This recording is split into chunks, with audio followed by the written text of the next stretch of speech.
I've had experience with working with Vyas for, a long time before that even. I had an understanding that I need him on this journey. And I just told him that day probably that, hey Vyas, I'm probably going to work on something of my own. I still remember that. He was like, yeah, go for it. That's what he said.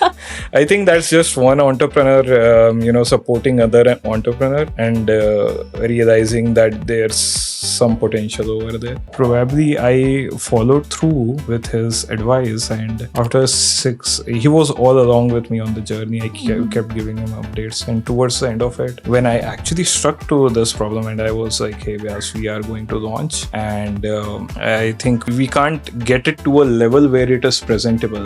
When you are hitting the US market, when you are hitting the foreign markets, it's very important, and taking care of ergonomics and everything like that. We are very asset right in a way. We don't want to have an in-house team. That's a waste in the early days having that. So then he was like, hey, let's collaborate. That was a very interesting journey that we took from there, wherein I was very much assured of the capabilities of analogy, and this is the objective that we have to go into CS. We are doing a Kickstarter campaign, planning for that. I need it to look like a product which people would want to put on their heads, and we'd probably need 2 or 3 variations of it.